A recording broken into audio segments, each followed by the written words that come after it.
माही सिंह और आप देख रहे हैं नेक्स्ट नाइन न्यूज। आज बात करने वाले हैं मनीष सिसोदिया को लेकर। जी हां, मनीष सिसोदिया को कोर्ट से राहत मिल गई है, सुप्रीम कोर्ट ने उनको जमानत दे दी है। अब ऐसे में माना ही जा रहा है कि आम आदमी पार्टी में बाउंस बैक करने का एक तरीका कहीं ना कहीं मिल गया है। वहीं अरविंद केजरीवाल को किसी भी तरीके की राहत नहीं मिली है, लेकिन मनीष सिसोदिया को जिस तरीके से सुप्रीम कोर्ट ने राहत दी है, माना ही जा रहा है कि अब भारतीय जनता पार्टी की मुश्किलें बढ़ सकती है और आम आदमी का जो कॉन्फिडेंस है वो भी बढ़ता हुआ नजर आएगा। अब आपको बताएं, 17 महीने से मनीष सिसोदिया जेल में बंद थे, लेकिन अब जाकर उनको राहत मिली है और ये राहत भरी खबर कहीं ना कहीं आम आदमी पार्टी में जश्न का माहौल लेकर आएगा और अब ये राजनीति पूरी तरीके से बदलती हुई नजर आएगी। आपको बता दें, 2 दिन पहले अरविंद केजरीवाल आतिशी मार्लेना को तिरंगा फहराने के लिए, ध्वजारोहण करने के लिए वो उनका नाम दे चुके थे, लेकिन अब मनीष सिसोदिया बाहर आ गए हैं। तो ऐसे में क्या अरविंद केजरीवाल अपने फैसले में बड़ा बदलाव कर सकते हैं? और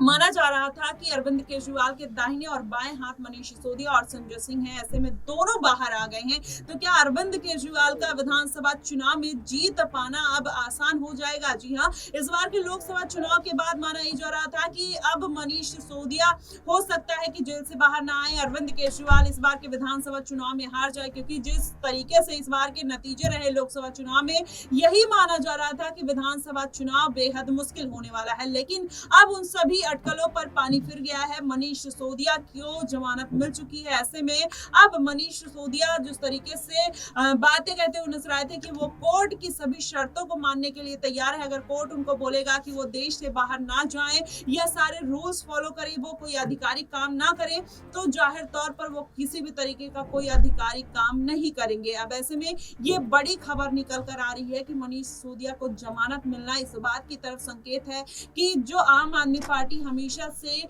ईडी सीबीआई पर निशाना साधती हुई नजर आई थी, कहीं ना कहीं ईडी सीबीआई अब शिकंजे में आती हुई दिखाई देगी। और अरविंद केजरीवाल जो बात कह रहे थे कि उनका कोई कसूर नहीं है, उन्होंने किसी भी तरीके का कोई घोटाला नहीं किया, चाहे एक्साइज पॉलिसी हो, चाहे मनी लॉन्ड्रिंग पॉलिसी हो, उसमें किसी भी तरीके का कोई घोटाला अगर नहीं हुआ है, तभी कहीं ना कहीं मनीष सिसोदिया को राहत मिली है। तो ऐसे में आम आदमी पार्टी फिर से जनता का भरोसा जीतते हुए नजर आएगी और अगर ऐसा हुआ तो जाहिर तौर पर कहीं ना कहीं भारतीय जनता पार्टी की मुश्किलें बढ़ जाएंगी और जो भारतीय जनता पार्टी दिल्ली की सत्ता में काबिज होने के सपने देख रही थी, वो सपना टूटता हुआ भी दिखाई देगा, क्योंकि अरविंद केजरीवाल का अब कम बैक करने का जो टाइम है वो आता हुआ दिखाई दे रहा है। मनीष सिसोदिया जाहिर तौर पर बाहर आ गए हैं, इसके पहले वो डिप्टी सीएम भी रह चुके हैं। ऐसे में 6 महीने का कार्यकाल अरविंद केजरीवाल का बचा है। अगर 6 महीने का कार्यकाल भी पूरा हो जाता है तो क्या मनीष सिसोदिया नए सीएम बनते हुए नजर आएंगे? किस तरीके से पूरा माहौल बनेगा, ये देखना दिलचस्प होगा। फिलहाल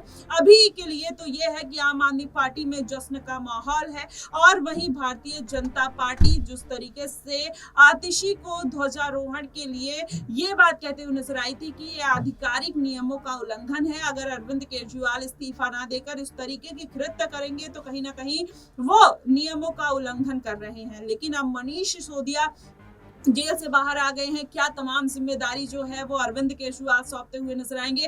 वहीं अभिषेक मनु सिंघवी ने जो दाव चला है, कहीं ना कहीं यही दाव माना जा रहा है कि अब अरविंद केजरीवाल के लिए भी चलते हुए नजर आ सकते हैं और उनको भी जल्द से जल्द रिहाई मिल सकती है। आपको बता दें, 12 अगस्त को फिर अरविंद केजरीवाल की कोर्ट में कहीं ना कहीं सुनवाई है। इससे ये माना जा रहा है कि अब उनको बड़ी राहत मिलने की उम्मीद सिसोदिया के बाद दिखाई दे रही है। फिलहाल देखना दिलचस्प होगा कि अब क्या सिनेरियो बनता है, क्या भारतीय जनता पार्टी को शिकस्त मिल सकती है?